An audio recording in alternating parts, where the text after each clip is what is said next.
වෙනදා වගේම සුපුරුදු ආදරයෙන් පිළිගන්නවා ඔබේ ලබදී YouTube පාසල සිලෝනි ස්කූල් වෙත.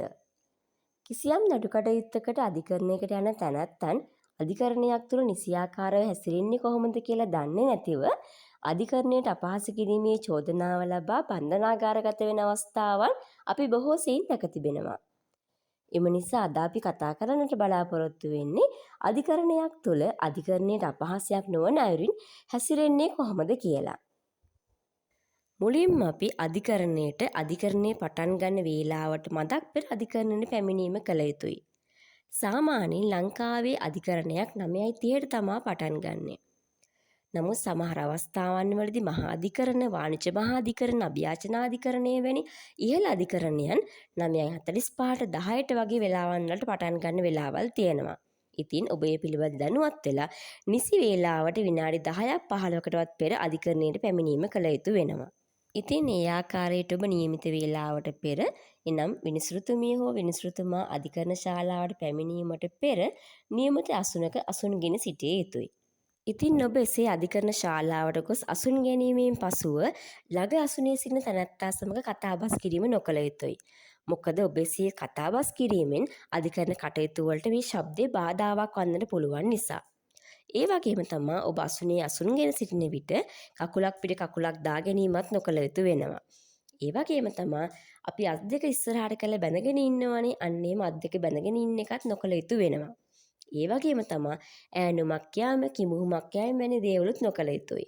ඉතින් නොකළ යුතුයි කිව්වට මෙතෙන්දී අපි කියන්නේ ඊටා ශබ්දයක් නැගෙන ලෙස මේවා නොකළ යුතුයි. ඉතින් මෙවැනි ක්‍රියාවන් අනිච්චානුගෝණ සිදුවෙන්නේ මිනිස්සුන්ට. එම නිසා ඈනුමක් යන විට අපේ ශබ්දය පාලනය කරගෙන අපිට ඒක සාමාන්‍යයෙන් ඒ කටයුත්ත කිරීමේ හැකියාව තිබෙනවා.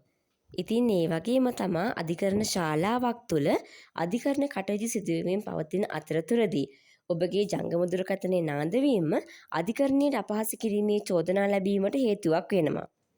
එම නිසා අධිකරණයකට යන සෑම අවස්ථාවකදීම ජංගම දුරකථනයේ නිවසේ තබා යාමට හැකිනම් මේ බොහෝ සෙයින් වටිනවා. ඉතින් සමහර අධිකරණවන් වලදී අවසර ලබා දීලා තිබෙනවා ජංගම දුරකථනයේ විසන්ධි කොටගෙන ළඟ තබා ගැනීමට. නමුත් සමහර අධිකරණවල ජංගම දුරකථනයේ විසන්ධි කරගෙනවත් ඇතුළට රැගෙන යාම තහනම් කරලා තිබෙනවා. එම නිසා ඔබ අධිකරණයකට යෑමට පෙර ඒ ගැන සොයා බලා ඒ අයුරින් කටයුතු කරනවා නම් අධිකරණයට අපහාස කිරීමේ චෝදනාවකින් මිදීමේ හැකියාව ඔබට තිබෙනවා. ඉතින් අපි කවුරුත් දැනටමත් දන්න පරිදි අධිකරණයට සංවර ඇඳුමකින් යා යුතු වෙනවා. ඉතින් මේදී සංවර ඇඳුමක් කියලා අර්ථවත් කරන්නේ සුදු පාට ඇඳුමක්වත් සාරියක්වත් ජාතික ඇඳුමවත් නෙමේ. අපට තිබෙන ඕනෑම ඇඳුමක් ඒ සංවරයි නම් එම සංවරකම තමයි මෙහිදී හඳුන්වලා තියෙන්නේ. එහෙම නැත්නම් සුදු පාටින් අඳින්න කියලාවත් සාරියක් අඳින්න කියලාවත් එහෙම නැත්නම් පිරිමියා ජාතික ඇඳුමක් අඳින්න කියලාවත් නෙමෙයි. තිබෙන සංවර ඇඳුමක් ඇඳගෙන යෑම ප්‍රමාණවත් වෙනවා. ඉතින් ඒ වගේම තමයි අධිකරණයට අපහාසයක් කරන තවත් එක් ප්‍රධානම දෙයක් තමයි අධිකරණ ශාලාවක් තුළට බීමතින් පැමිණීම. ඉතින් ඔබ කිසිදු අවස්ථාවකදී අධිකරණයකට බීමතින් නොපැමිණිය යුතුයි. එසේ බීමතින් පැමිණෙන්නේ නම් බොහෝ අවාසි සහගත අවස්ථාවන් වලට මුහුණ දීමට ඔබට සිදු වෙනවා. මොකද ඔබ බීමත්ව පැමිණෙන්නේ නම් ඔබගේ මුවින් පිටවෙන ගන්ධය නිසා, ඒ වගේම ඔබගේ හැසිරීමෙන් පෙනෙන බීමත් බව නිසා සමහර අවස්ථාවන් වලදී අධිකරණයේ ආරක්ෂක නිලධාරීන් විසින් ඔබට අධිකරණ ශාලාවට ඇතුළත් වීමටවත් ඉඩ නොදෙන අවස්ථාවන් තිබෙනවා. එසේ ඇතුළත් වන්නේ නම් ඇතුළත් වීමෙන් පසු අධිකරණයක් තුළදී ඔබ බීමත්ව සිටින බවට පෙනී යන්නේ නම් එම අවස්ථාවදීම අධිකරණයට අපහාස කිරීමේ චෝදනාව ලබා ඔබ බන්ධනාගාරගත කිරීමේ හැකියාවක් විනිසුරුතුමාට තිබෙනවා. එම නිසා කිසිදු අවස්ථාවකදී අධිකරණයකට බීමත්ව පැමිණීම නොකළ යුතුයි. ඉතින් මෙහිදී බීමත්කම කියලා කියන්නේ එදිනෙම සිදු කළ බීමත් භාවය නෙමෙයි. සමහර අවස්ථාවන් වලදී අප දැක තිබෙනවා පෙර දිනේ සිදු කරපු බීමත් භාවයේ නිසා ඉන් පසුවත් එම බීමත් භාවයේ පෙනී යන අවස්ථාවන් තිබෙනවා. ඉතින් මෙහිදී තවත් දෙයක් කියන්න තියෙනවා. ගොඩක් අය හිතනවා නඩුව තියෙන්නේ හෙට අද හවස බිව්වට කමක් නැහැ කියලා. නමුත් මෙයත් නොකළ යුතු වෙනවා. මොකද පෙර දිනේ මත්පැන් භාවිතා කළාට ඉන්වෙන බලපෑම පසු දිනේදීත් පිළිඹු වෙන අවස්ථාවන් තිබෙනවා.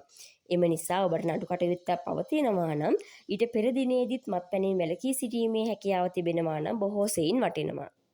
ඉතින් අධිකරණයට අපහාස කිරීමේ තවත් එක් අවස්ථාවක් තමා අධිකරණය විසින් ඔබට ලබා දුන් නියෝගයට ඔබ අකීකරු වීම. ඉතින් කිසියම් අධිකරණයක් විසින් ලබා දුන්න නියෝගයට ඔබ අකමැති නම් ඊට අභියාචනා කිරීම ප්‍රතිශෝධන කිරීමේ බලය ඔබට තිබෙනවා. එසේ අභියාචනයක් ප්‍රතිශෝධනයක් නොකොට අධිකරණයෙන් ලබා දුන්න නියෝගයට කීකරු වෙන්නේ නැතුව ඔබ ක්‍රියා කරනවා නම් ඒ අවස්ථාවේදීත් අධිකරණයට අපහාස කිරීමේ චෝදනාවක් ලබන්නට පුළුවන්. අපි උදාහරණයක් කියමු. ඔබට කිසියම් චෝදනාවකට දඩ මුදලක් නියම කරනවා. ඔබේ දඩ මුදල නොගෙවන්නේ නම් ඒ වගේම ඔබට කිසියම් නියෝගයක් දෙනවා අධිකරණයෙන් කිසියම් තාප්පයක් කඩා ඉවත් කරන්න නැත්නම් මෙතන වැටක් බඳින්න කියලා නියෝගයක් දෙනවා.